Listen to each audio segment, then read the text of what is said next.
one fiat currency being a meme. That's categorically not true. Those things are not valuable because people want them to be. Those things are valuable at the barrel of a gun. How do you ensure the enforceability, especially when it comes to cross-country transactions? People say digital asset like that's a magical term. Every stock is digital. Every bond is digital. 97% of currency is digital. It's all digital, right?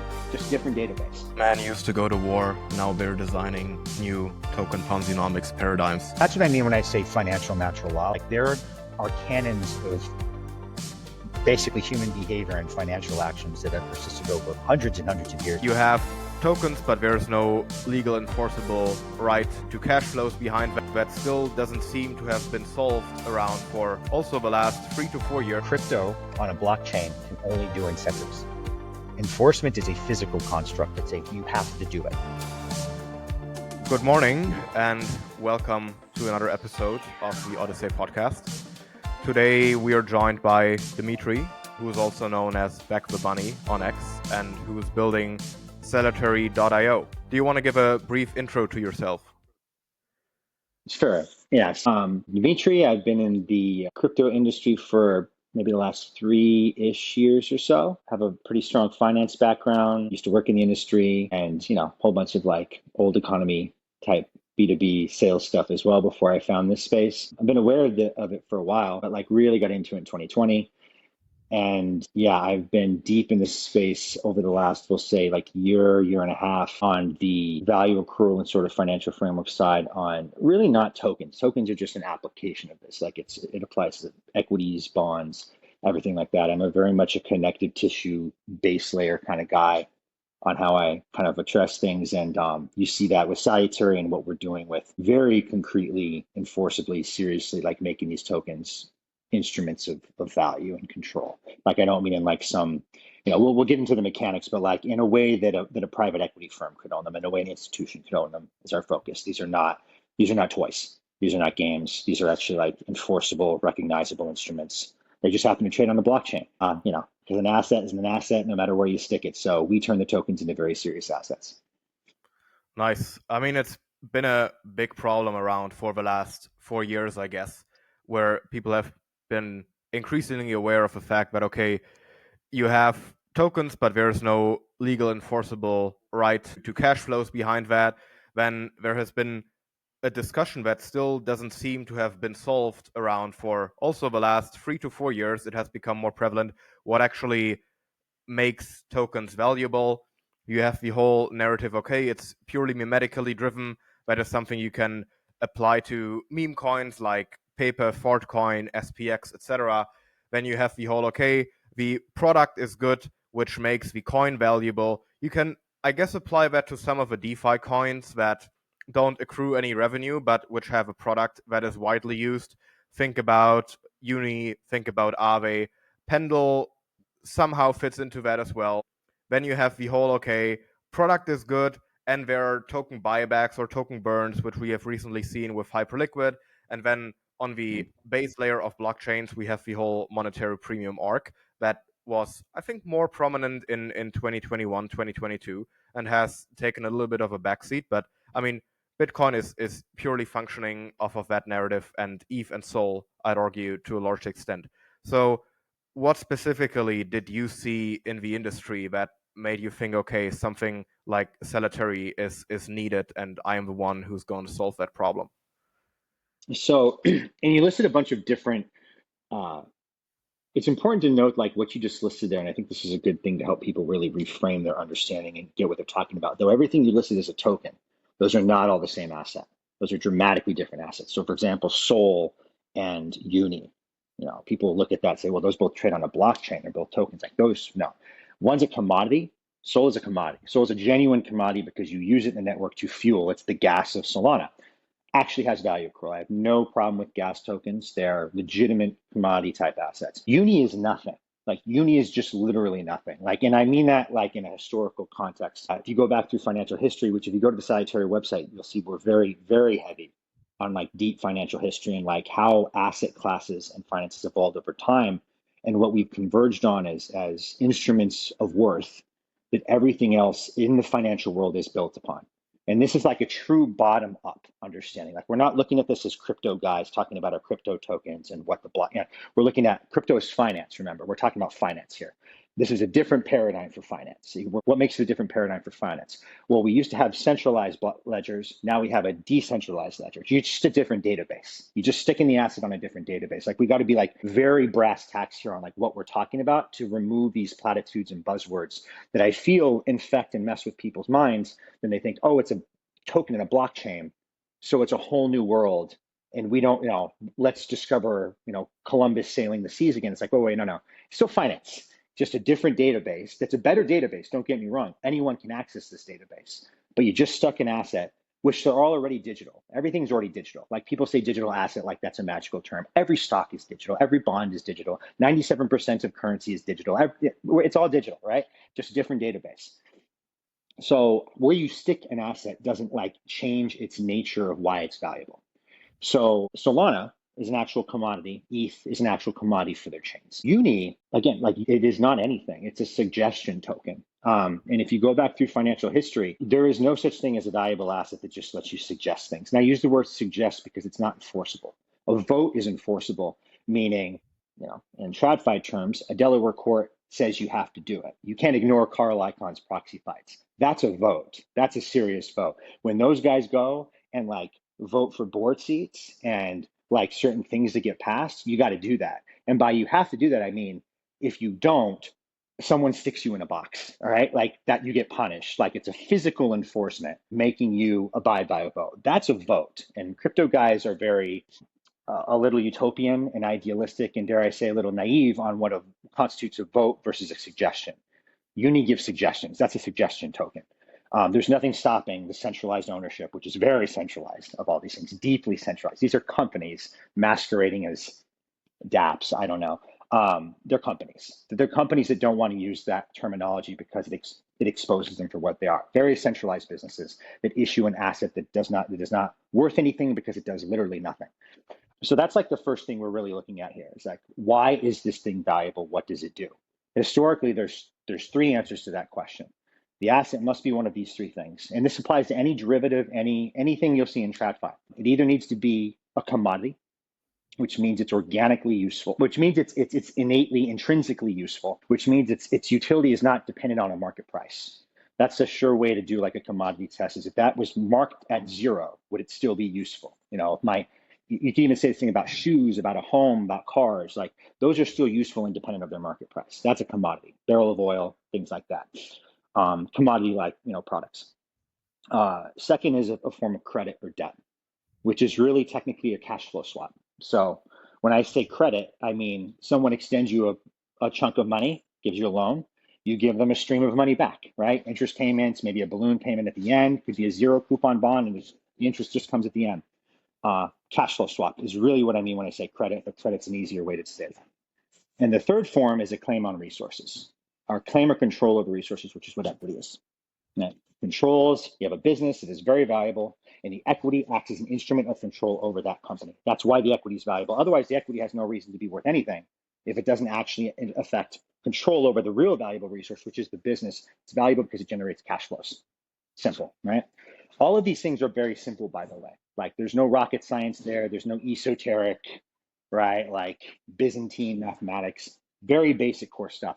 Every asset you'll see, every derivative, everything you'll see in real life is related to one of those three things. And as I was giving an example earlier, like even like cars, homes, those are composites of commodities. There's a labor premium on top. It's just commodities spliced together, given to you. But that's a gestalt of a commodity, so to speak. Credit default swaps, things like that, forms of debt and cash flow swaps occurring. Futures are delivering commodities. They're derivatives of commodities. Options are derivatives of stocks. Like every derivative, everything you see will be based on one of those three things being real in there. There's no escaping that, not escaping it. And Salutary recognizes that there's no escaping it and that tokens have a problem. They're not any of those three things. They're not, some of them, most of them are not commodities. Some of them are though. Ethereum, Solana, gas tokens are. Most of them aren't though. They're not forms of credit or obligatory cash flow swaps. No, they certainly don't have any covenants or enforceability there either. And they're not claims or control over resources. So like what is Uni then? That's why I say it's not anything, it's nothing.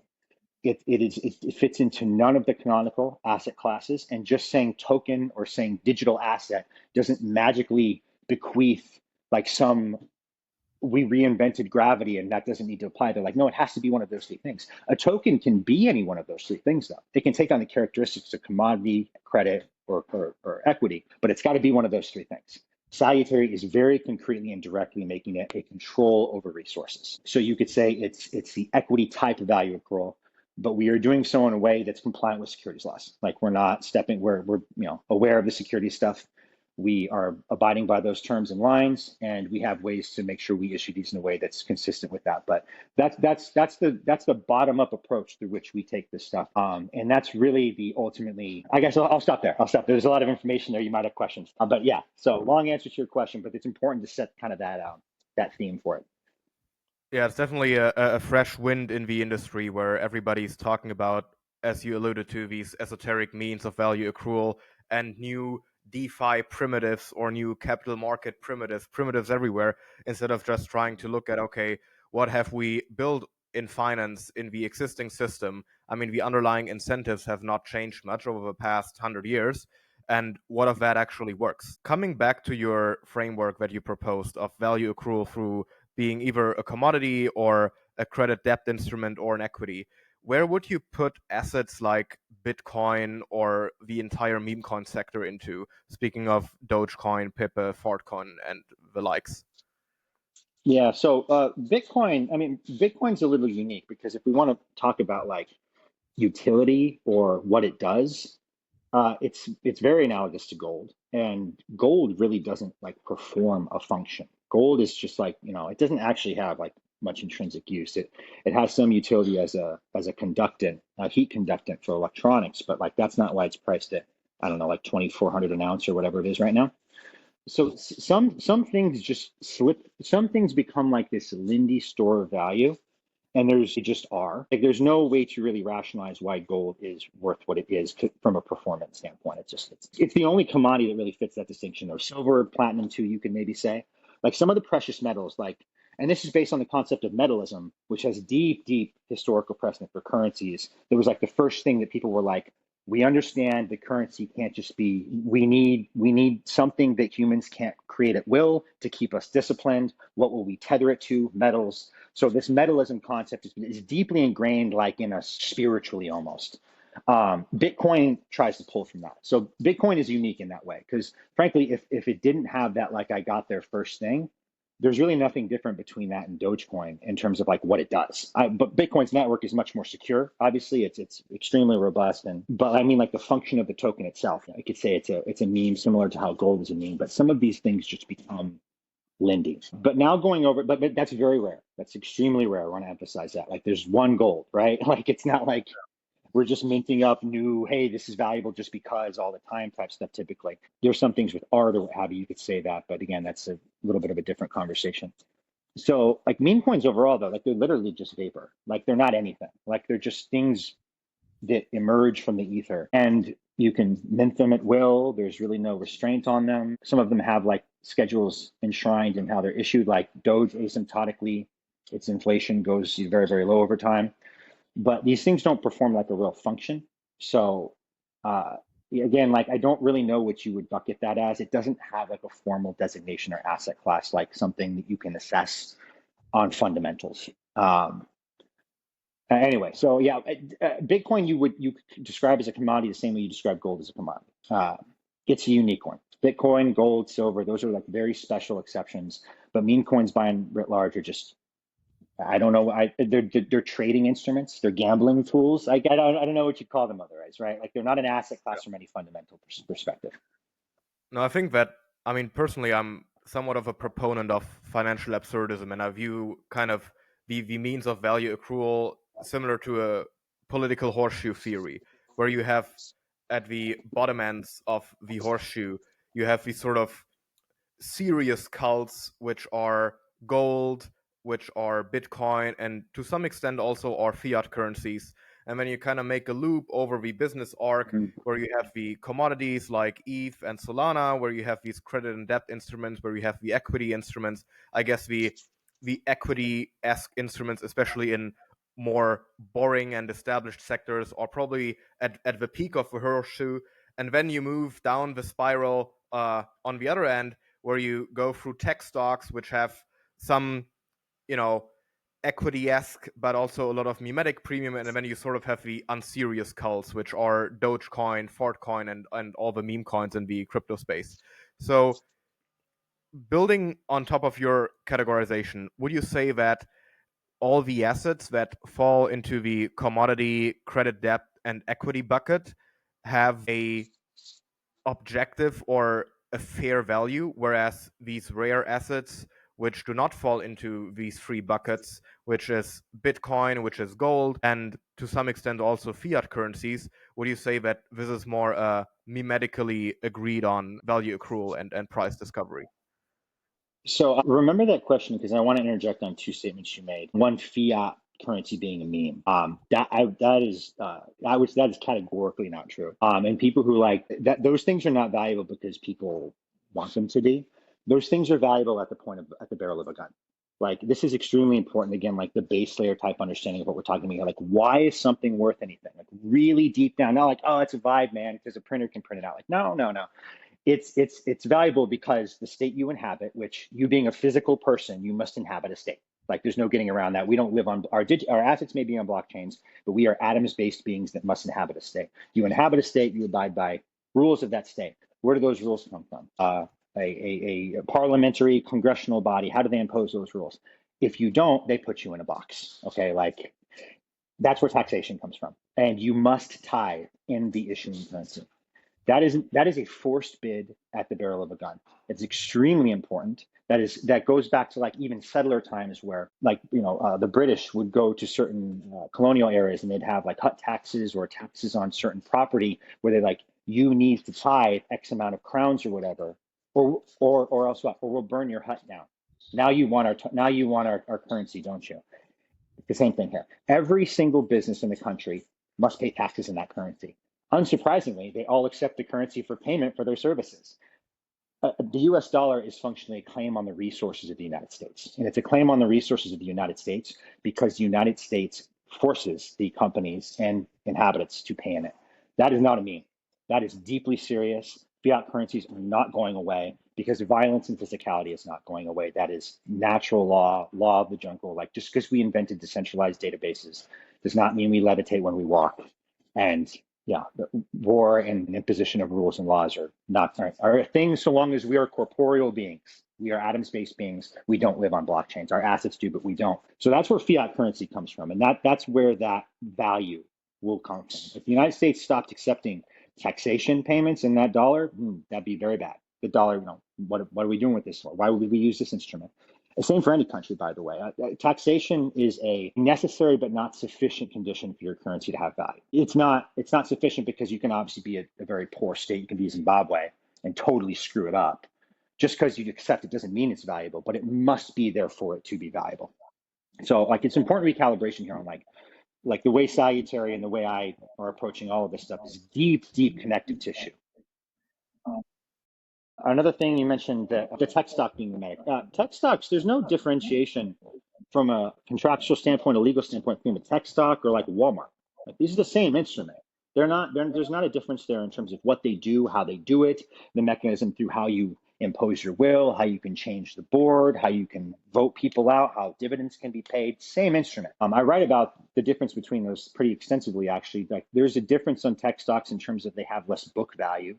They have less concrete, tangible assets, but it's the cash flows that matter. It's the way you generate. It's the cash flows the business generates that makes it valuable, and tech companies generate a lot of cash flow. That's what they're value based off, and they tend to grow pretty quickly too. So you're just seeing a premium, a multiple applied to the revenue. Typically, it's the revenue, not the net income of these companies, because they're usually such good businesses. They have very high gross margins. They're typically growing at a solid clip. If you have good gross margins and you're like a 20 to 30% quarter-over-quarter grower, you're going to get a good premium. Like, you're going to get valued based off of typically a revenue or an EBITDA multiple, not a net income multiple. No one's looking at the price to earnings ratio of like Cloudflare or Confluent, things like that.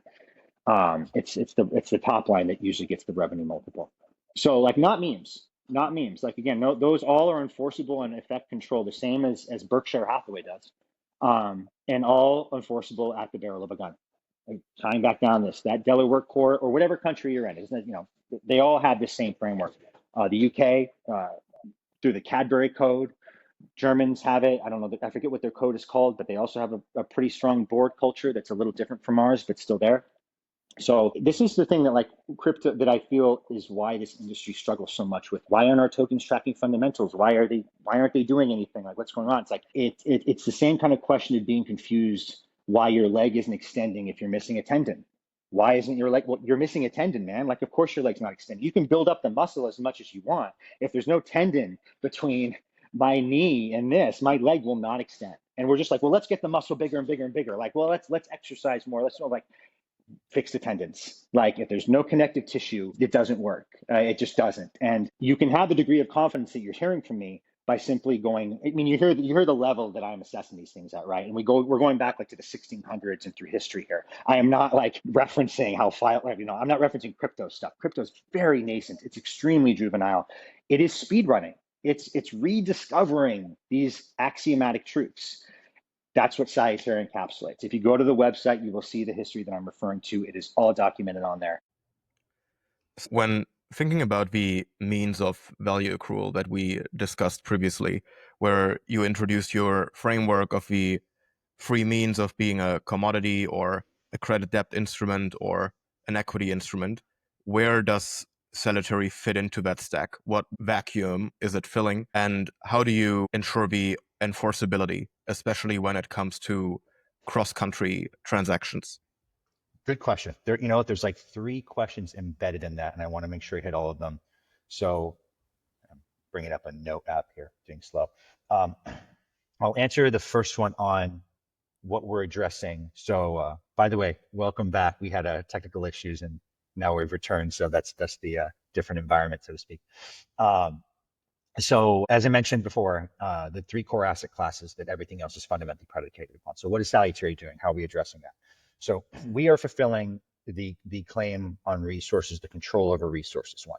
So we are legally and enforceably affecting the token becoming a means to evoke M&A to control the business and all its assets. It doesn't have to be all the business assets. I'm allowing the partner to, be a la carte about it, especially at the beginning.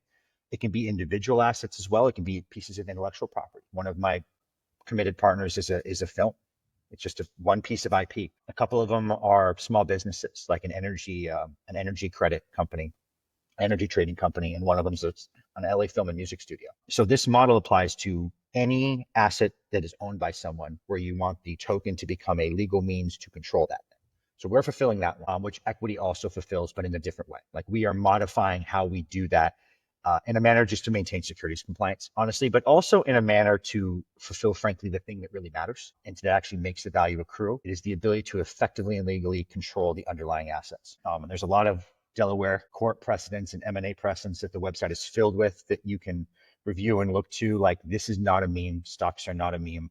People who bucket stocks with tokens fundamentally don't understand what stocks do and what stocks are and how they operate. They are not suggestion tokens like governance tokens are. They are enforceable control vehicles that do very serious things under certain circumstances that whales, BlackRock, private equity firms, et cetera, do. So we're allowing that to happen. We're creating an institutionally ownable asset that a private equity firm could own to legally control a business should they choose to, or an activist investor, anyone like that. So that's what we're doing. Very simple, straightforward, frankly. I'd sound like the easy answer to that is the token is a enforceable control vehicle over the issuing company. Yeah, that's it. There's no Byzantine tokenomics, no circuitous, whatever it is. That should not be like that to understand how the value accrues. The more complex it is, the more obfuscated it typically tends to be, and the more risk is embedded in that, and typically the worse value. Complexity is not, there's a great quote now. Genius is in the simplicity of it, something along those lines. It should be direct, cogent, and that's what Salutary does. The way we facilitate that, as in my next question you might ask is like, well, the Delaware court does it for companies in the United States. That's why Delaware is the jurisdiction. Not everyone in crypto is in one country. It's a global community, global network, global everything. So we're situated for that because, you don't need to be in a specific country for this to work. Salutary itself is incorporated out of Singapore. Singapore was selected because it just has a very clean, direct, professional structured environment for business. It doesn't demonize crypto. It just has a good reputation too for solid arbitration and non-biased like financial sort of regulations. So great place to do business. And when you sign up for Salutary, you are legally codifying your token as a change of control instrument over your business. So that's how it becomes that. The teeth, frankly, come from what needs to be understood as enforcement. And this is a thing that I don't know if I said this in our last conversation before we cut off, but I'll say it again if I didn't. There's a huge difference between incentives and enforcement. Crypto on a blockchain can only do incentives. Enforcement is a physical construct. It's a you have to do it, and have to do something is not it's a tactile atoms based thing. If you don't do it, there's repercussions. We stick you in a box, like someone comes after you. That's what enforcement literally means. So there's no business asset you'll find that doesn't have some sort of accountability embedded in it through enforceability. So Salutary tokens are enforceable. They are accountable because they're enforceable. So you signed a very involved master services agreement that basically codifies the M&A structure and everything that goes into it, all the outlier events, it's very detailed. Right now it's a little over 20,000 words, I believe. And say someone resists Salutary. So this is really the element that matters. In the normal financial environment, when we say hostile, like takeover, hostile acquisition, it just means the two parties, the business, the board, doesn't want to get acquired by the person who wants to acquire you. From Salutary's perspective, that's not hostile. That's just, business is sometimes competitive and that happens. Hostility for us would be if a valid change of control event occurs, meaning an acquirer accumulates enough token, they do it legally. We see that there's no fraud. They affect the vote. Bam, that has happened now. So that's an enforceable vote. That's what makes it a vote. It's enforceable. That's why Salutary tokens are not suggestion tokens. They're voting tokens. They're voting tokens. They're enforceable the same way a Delaware court does its thing. If that happens and it's valid, and we say, okay, like these assets let's move now because they need to. They can't be, only if I feel like it. Like that's what makes the market have confidence in these things, and what makes it will hopefully express and reflect the business fundamentals is that they always do that. So if you resist us, then we're going to arbitration in SAIC court, which is Singapore's arbitrational authority. We will win. If we don't, then it's not valid, and that's that. I imagine we're not going to like litigate anything that's not very clear cut, and the rules here will be very clearly defined. Like this needs to happen if it's valid. It has to. If all things fail, you can just do it like this one hedge fund that I think it happened in Argentina a decade or two ago, where they started to seize the Navy vessel because Argentina didn't pay back their debt. Paul Singer, I think that was Paul Singer and Elliott Management, if I recall. Oh yeah, correctly. Yeah, I think that's the one. Yeah, he's vicious, but he follows rules. Like, listen, God bless him. Like he's a killer, but he doesn't fuck around with rules. And he knows what he's owning, and he knows the covenants, and he knows how to enforce it. That's why he's great at what he does. That's why he's a multi-billionaire and just, renowned for, the world needs that though. You need accountability. You need to be able to follow rules. You can't just decide, no, I don't want to. So, and you need men like that to frankly stand up for themselves too. It's a good thing that guys like that hold other people accountable and actually be like, no, you can't just defect. I'm going after you. And that's what Salutary will do. Like, we're only going to do that if you resist a valid transaction. I want to be clear, like you're opting into our framework because you want your token to reflect your business. The North Star here is value accrual and prosperity for you by way of a token that expresses the value of the enterprise you're building. It's how wealth is created fundamentally. There's no greater wealth creator in human history than equity. We're recreating that in a compliant way. That's the objective here. So for that to happen, the token must be enforceable. If you resist us, we're going to take you to court. We're going to go after it extremely aggressively. The whole document aligns this out very in detail. If once we win, we will then enforce this globally through what's known as the New York Convention. The New York Convention is a international agreement, an accord, treaty, between 170 member nations that basically agree to uphold arbitration rulings or rulings in the other's country. This is basically how all global business gets done, how global contracts get upheld and enforced. And this is how like a company in Germany does business with one in Argentina. You might ask like, well, what happens if someone violates a rule? How does that get litigated? Like this is how it gets litigated. So we're not reinventing any legal wheel there. We're not, we're following frankly like known frameworks to enforce global contracts and agreements there. So part of what we need to be aware of though when someone signs up with us is making sure the country they're in is known for being compliant with that. For example, Russia's kind of iffy on that, China too. I'm sure maybe a Middle Eastern country or two might not be the best at it. So from our perspective, we need to make sure that that country is enforceable. And frankly, as we scale and get bigger, we might just set up salutary entities in those countries. If they have poor cross-border enforcement, we'll just make the contract enforceable in the country of corporation, whatever. So there are easy ways around this if we need to, if someone's in a country that's kind of iffy. But for the most part, though, this works globally. Like corporations and what have you are able to do business globally with this framework, and we're just borrowing from that. So that's how we make it valuable. That's how we bind it to the issuing company.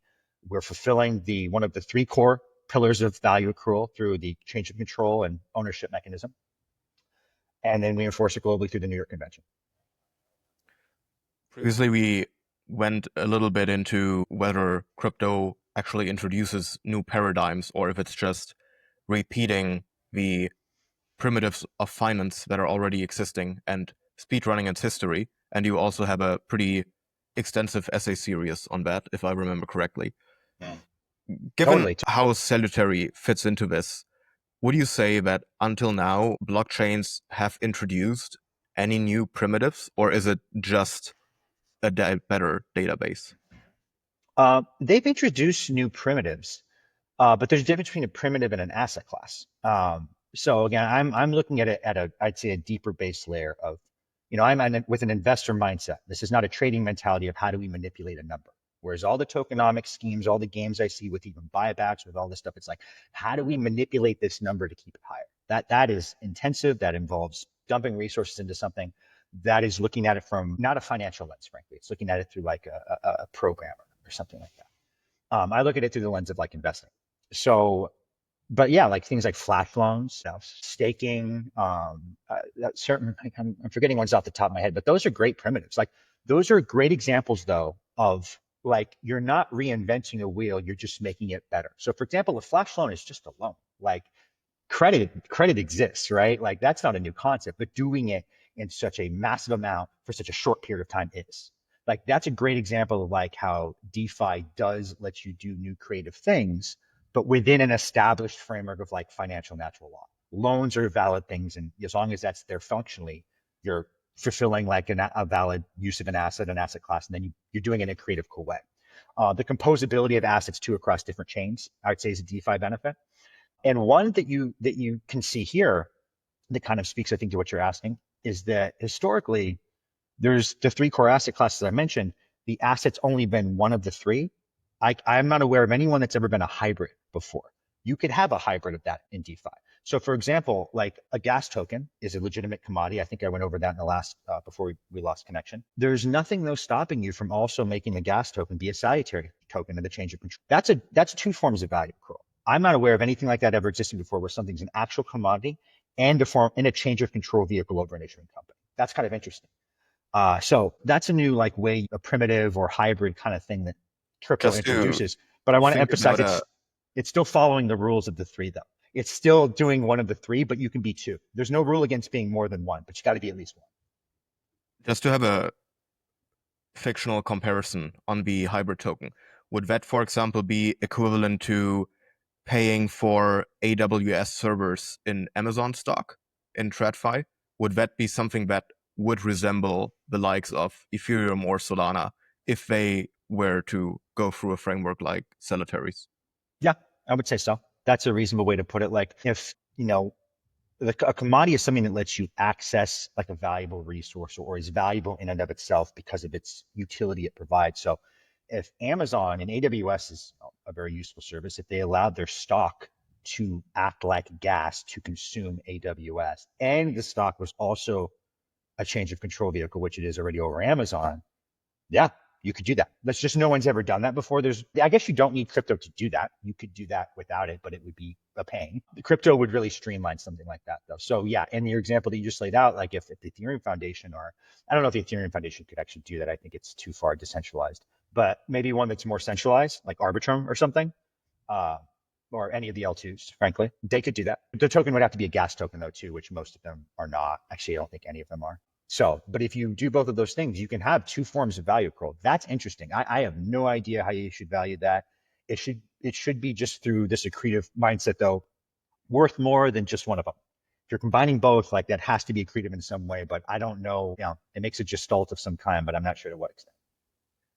Do you agree that crypto maybe has introduced a new asset class if we look at the sector of attention tokens? And I would include anything related to meme coins in that. I would include prediction market tokens that are trading on Polymarket that reflect any cultural, any political, any socio-political trend, or these kind of access and social persona tokens that are being traded on time.fun. Would you classify that as a new asset class where you have value accruals that fundamentally do not come from either being a commodity, a credit debt, or an equity token? Yeah, I would. I'd say a hard no to all of those, except maybe like the polymarket one you just mentioned, where if the token is a claim for a payout on how you're betting, that's a form of credit. Remember, like a credit is a form of cash flow swap. So if the asset allows a cash flow swap to happen in some way, or it gives a payout under certain circumstances, that is still abiding by the three core pillars, right? Because that's what all a bond is. Like I give you cash, you give me cash under these certain circumstances. The attention economy and meme coin stuff, like I'm sorry, like my answer there is a little just more stern, is that those are mental backflips and pseudo philosophy conjured up because we don't actually have a lot of fundamental real things here.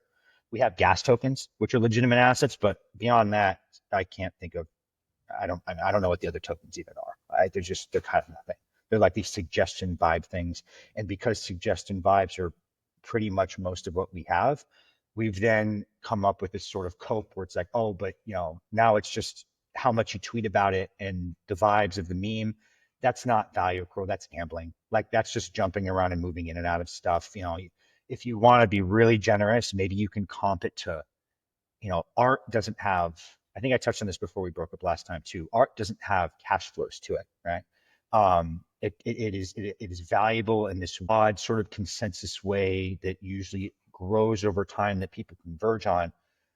There might be something there with some of these things, but they're not displays of art. Maybe there's something there along those ends that this could borrow from, but you have to get into like that sort of realm of what are we assessing here, and there's no way to like the value accrual of art. Like, what does that even mean? How do you even like? It's maybe it trends up over time in some way, but there's no way to value that. There's no way to see why any value is accruing to that unless you're maybe like monitoring little trends or something, which is really just saying you're kind of probably trading it.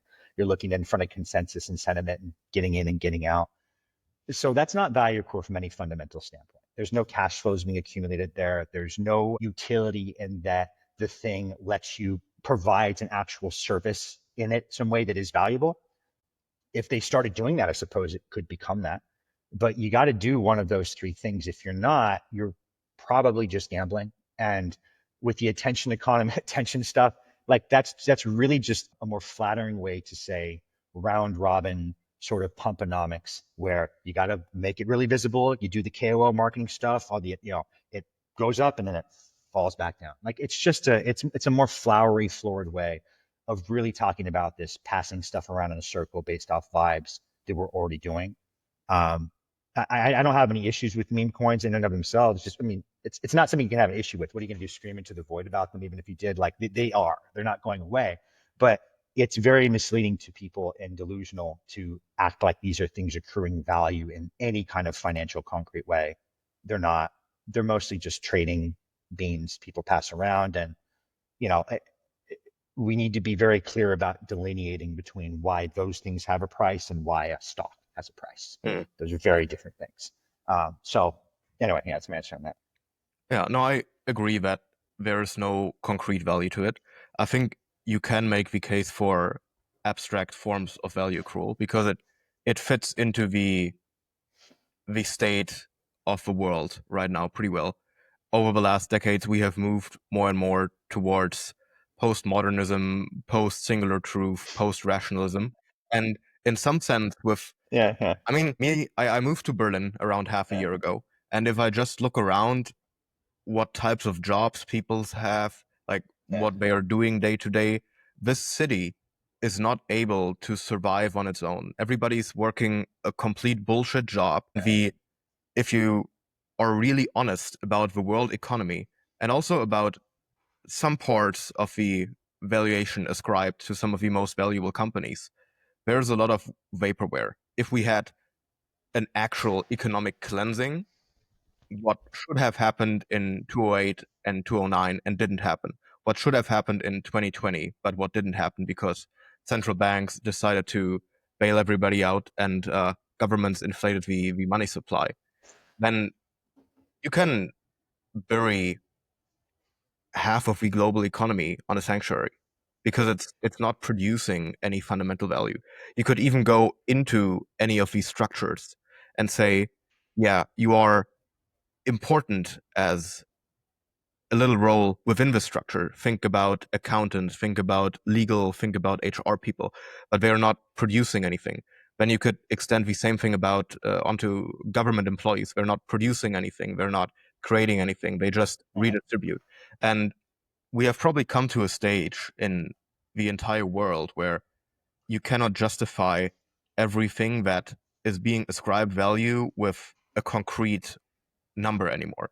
There is a lot of abstraction, and I am not sure whether this will decrease or increase in the future, because you can make the argument for both, in my opinion. You could say that with globalization, AI, digitalization increasing, more and more of these basic functions of life, which is hospitality, which is energy infrastructure, which is food being provided, all of that should converge to a cost of zero over time because more and more stuff gets automated. And you could say that when the only playing field left, or the growing playing field left, is going to be these means of mimetic value accrual. But on the other hand, you could also argue that once we have AI tools and just technological progress in general, being able to abstract away and automate so many of these things and compute the value, the costs, and every ingoing and outgoing metric from these functions pretty much at a zero cost basis in an instant, then you could say, okay, now we are at a stage where we can ascribe everything a concrete value again. But yeah, I don't know how that is going to play out. Yeah, I mean, it's a thoughtful answer. And on, you kind of just basically described clown world and in more technical terms, right? Um, that is like saying we're in a silly world and a silly world needs silly assets is perpetuating the silliness and is just part and part. Like, I get why they exist. Like, that's not confusing to me. Like, I understand why these things have emerged and why people like them, and the financial nihilism that's downstream of maybe a form of nihilism that borrows from them. But this is why eventually all feathers floating in the wind come back down to earth once the breeze stops. A lot of this stuff is being sustained on large, massive amounts of debt. There's a lot of things going on in the West, namely the U.S., with the deficit and debt and all this stuff that is clearly not sustainable in many ways. So these sort of things again just come back down to earth. Like, I'm not sure what to say. Like, it's not a new paradigm of nothing matters anymore. We float when we walk and everything's a game because everyone feels deracinated and dejected and nihilistic. It's like, no, that eventually breaks for the same reason a scam company eventually breaks, because you were a scam. You weren't actually a company. You were exposed as fraud. Happens semi-regularly in regular business and in crypto. You break and you go back. The house of cards eventually falls, and you don't get away of like these core foundational things. You can ignore them for a while. You can brush them under the table for a bit. GameStop can pump to $500 for a while. Sure.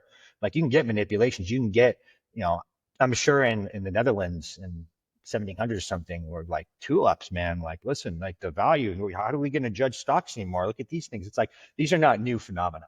Like, nonsense and games and scams and people pumping things up myopically and financialization stuff, it's just not new. Like, it's cyclical. It tends to happen, and sort of like the end of major empires sometimes as well. You get this sort of disconnect from reality that eventually comes home to roost. So, I mean, that can do its thing. It will anyways. It'll operate and have its own meme coins and its own sort of, again, nihilistic view towards life and how things are managed. But I would say that you victimize yourself by succumbing to that, by opting into that. Like, I guess everyone's a clown, so I'll be one too. And I guess everything's a joke, so I'll just make a joke of everything too. It's a self-fulfilling prophecy. Like, yeah, you'll definitely do that. And I'm an investor mentality. I look at like 10-year and 15-year charts when I think of things. I don't look at quarter over quarter and stuff like that. And I'm thinking, like, how do we make these things evolve and accrue value over time? And I've consumed a lot of, like, investor, founder related content. I can't think of the books off the top of my head, but like the guys who've built really great businesses over a long period of time, how Buffett does his thing, how Munger does their thing. Uh, yeah, these traits and tenets of persisting value accrual in businesses don't go away. They've always been there. They sometimes evolve and change in the dynamic, really based on technology, frankly. Technology changes how it's expressed, but the behaviors are fundamentally the same. Technology has changed how expedient or easy it is. And these truths, these like sort of like natural finance and human coordination, I am not operating in that paradigm because that paradigm is corrosive. It will cause you to basically resign yourself to a life of gambling because that's really the only way to invest in that. It's not investing. Like you just like jumping around and stuff based off of where you think it's trending.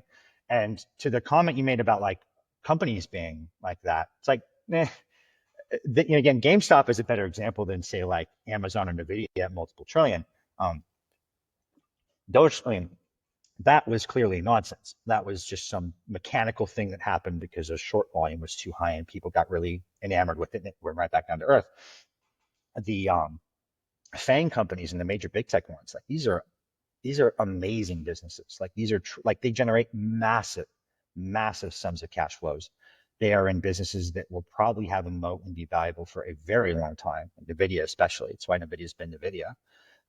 These are not jokes. These are not memes. Like if you look at their balance sheets, you look at their cash flows and what they generate, it's like these companies, I mean, would be able to have like relatively decent economies if they were countries. Like, so it's like there's not a clown game there. Sometimes there's a valuation premium on some of those things. Like you could say Tesla has been pretty substantially overvalued for quite a while, but that game has maintained itself for like, I don't know, 7-8 years now. People have been saying that. Like at a certain point, you need to realize what the market's discounting with what Tesla is trending towards becoming, at being an AI play, something like that. Like there's, if Elon does eventually fail there, or he ends up breaking Tesla, or it ends up just really just becoming just a car company, I promise you that will come back down to earth. But right now people are ascribing a premium to it because that's the first successful car company in the US since Ford that's IPO. It's very hard to do. It's selling a lot of units. It's doing well. Like barring that there's not complete fraud happening there. It's like it's a good company. It just might it's overvalued. I kind of don't dispute that, but people tend to looking very forward looking on what they're assuming Elon will accomplish, and frankly, looking at his other accomplishments, it's not a ridiculous assumption. So, it's hard to find jokes or memes in stocks that persist that long because that's why professional short sellers exist. That's why a lot of these massive short reports get printed out that look into this stuff. And when the disconnect like that happens, I promise you, there's like 40 hedge funds and an institution taking the other side of that, like push that thing back down. Mm. So yeah, that's my response to that. They're like stocks have a very real, serious reason to connect with an underlying entity, and that entity is only valuable because of the cash flows it generates. A lot of times the cash flows are being predicted out into the future. That's true. That's a very normal business concept, but that's not air. Like, NVIDIA's valuation is predicated on some very serious stuff happening. And my God, the company is unbelievably good, like just unbelievably good. So that's what happens when you have that kind of entity. You get a market cap like that, but it's not based on nothing. Yeah, it's going to be interesting to see what will happen post-attention economy if the House of Cards ultimately collapses.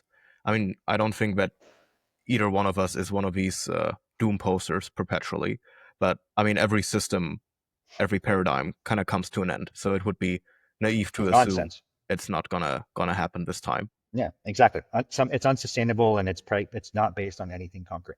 So that'll eventually get exposed. On the other hand, I mean, finance itself is not the paradigms of finance are not natural laws. They're not physical laws that we are confronted with right now. So I don't know if the perception of value accrual and these structures will persist going on. I mean, in 99.9% of cases, the nothing ever happens guy is right, but then there's the 0.1% of cases where he's not. And given the times we're in right now, it could happen that some new paradigm emerges. But yeah, it's going to be interesting to observe that development. Maybe coming back to Salutary, what's your go-to-market approach and where in the life cycle of a token do you sit? Do you care primarily about onboarding very crypto-native businesses that already have a token launched, or are you completely agnostic and are also targeting ones that have not yet launched their tokens, and where do you fit into that?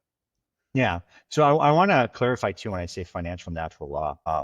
Sometimes I say financial physics too. There are certain rules of human coordination that persist over time. So for example, like how net income is calculated or EBITDA, yeah, that's just interpretive. There's no natural law there. But a balance sheet and how assets and liabilities need to be reconciled, that is. The only way to make that not be the case is to lie about it. And then you can get that. But you can't, eventually that gets exposed. Things like risk and reward and how those are invariably inversely correlated. Once the market gets visible.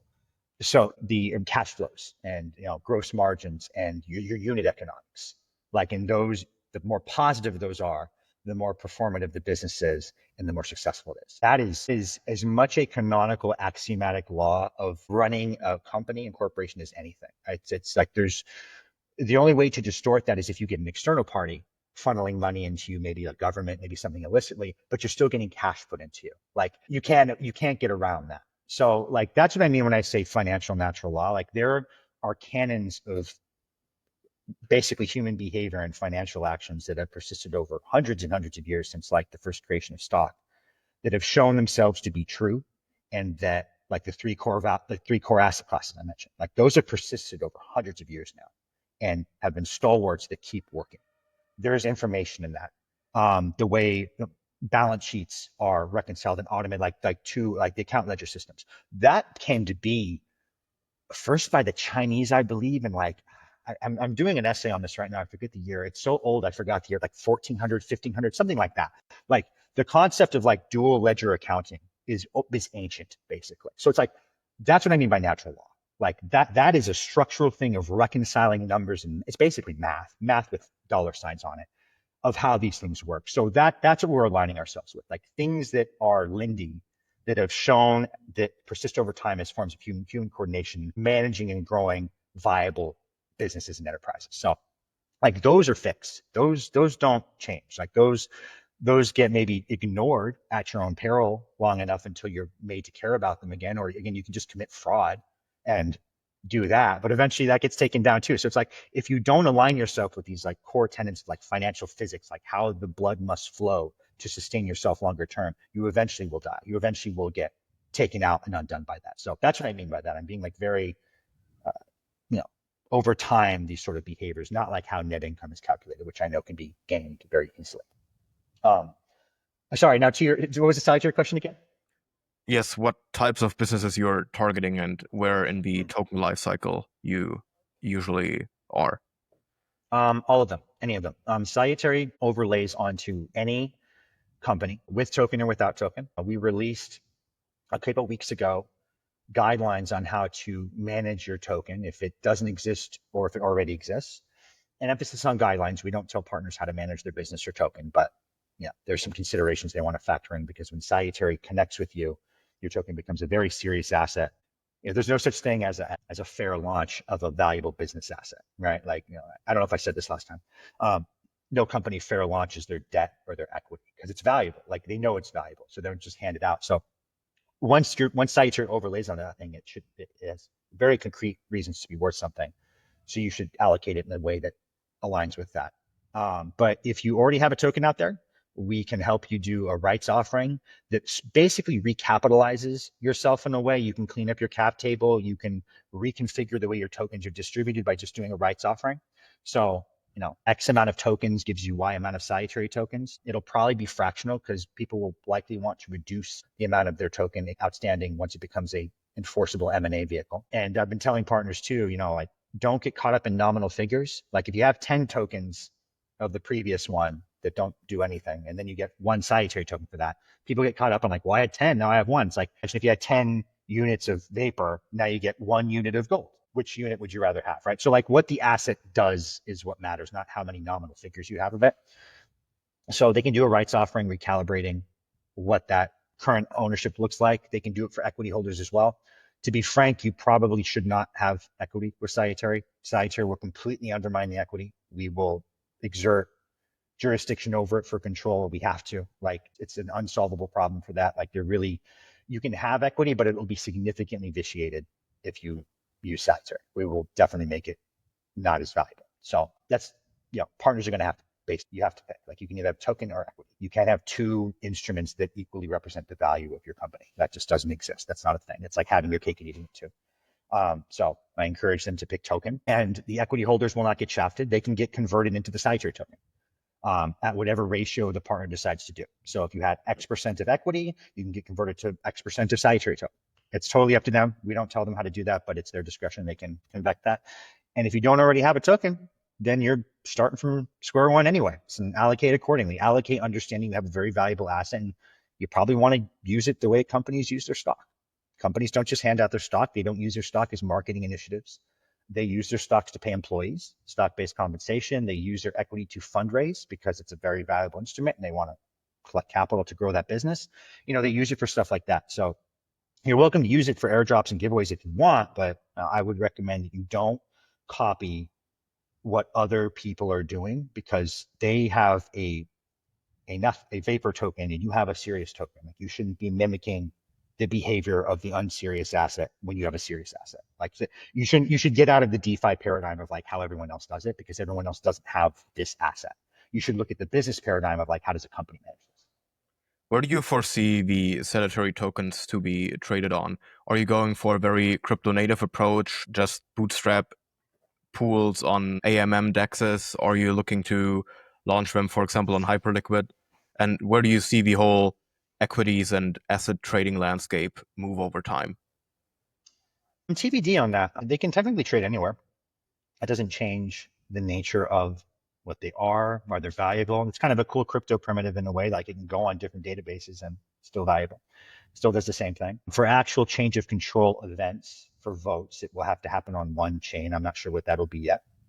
It can be anywhere. Like, there's no right or wrong answer to that.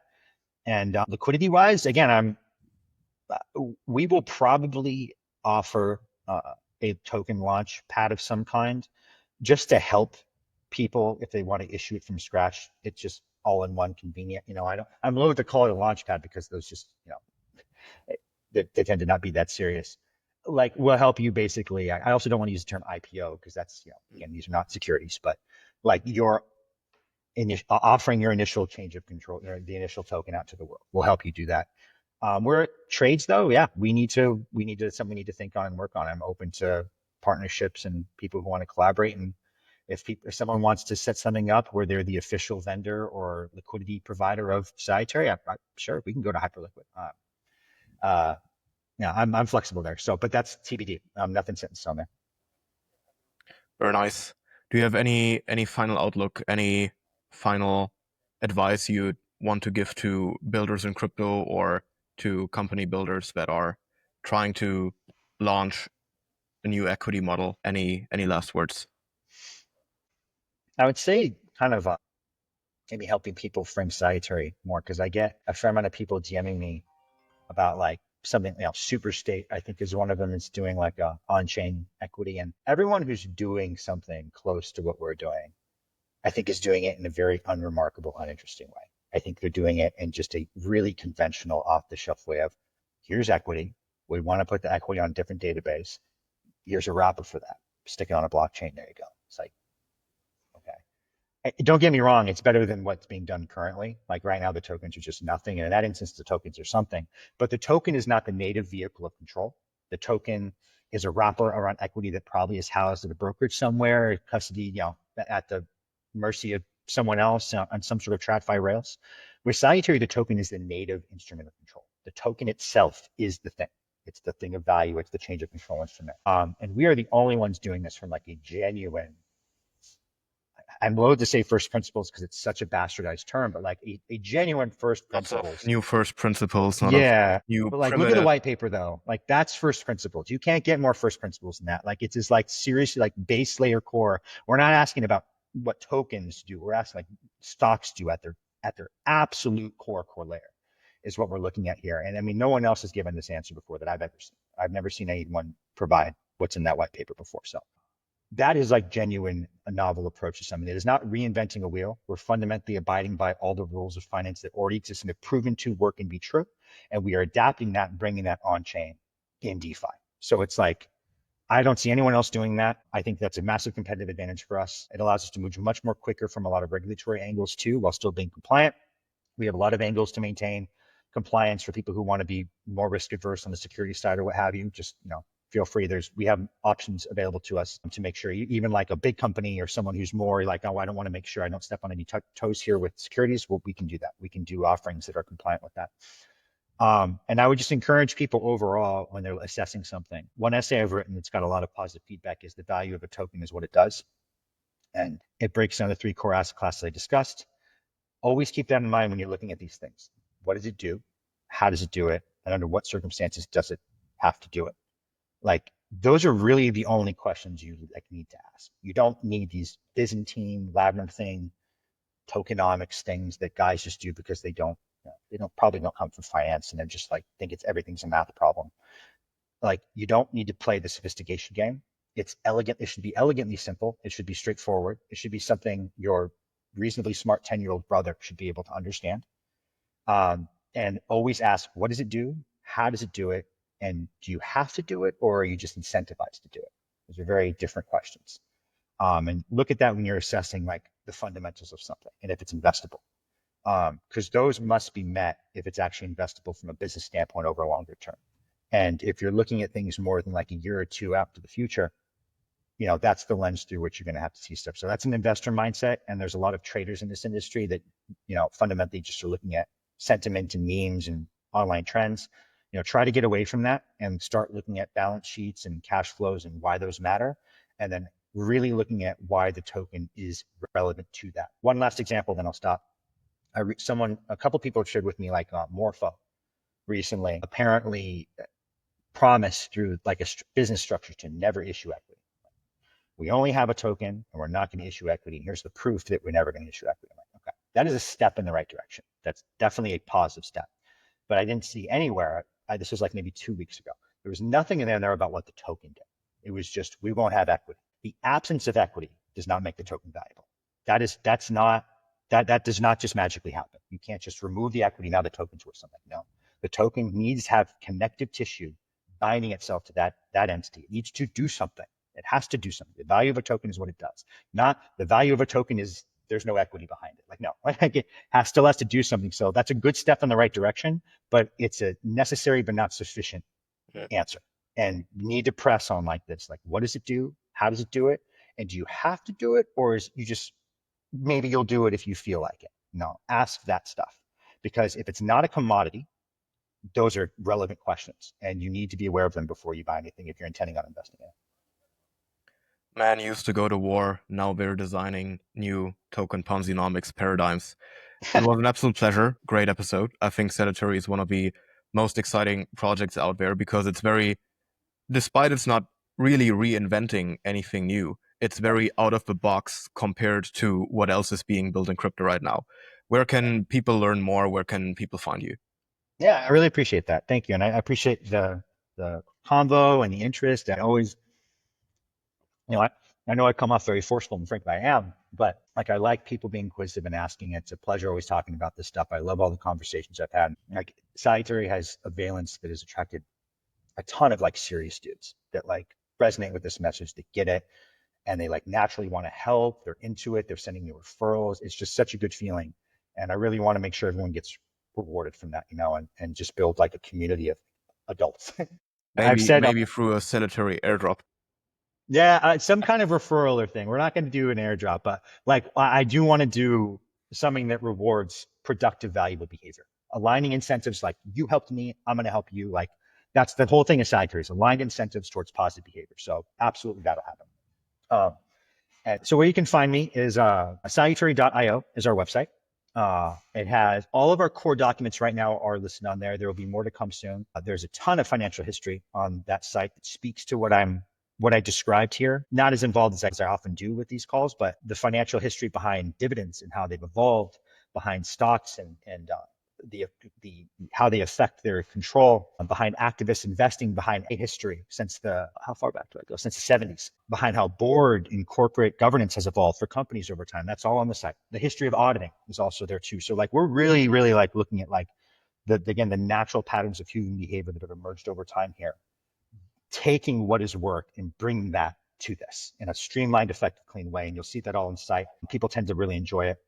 There's a financial philosophy section on there too, and a lot of historical stuff and things that kind of speak to what you're hearing from me right now on there. So I hope it's enjoyable for people and they get a lot out of it.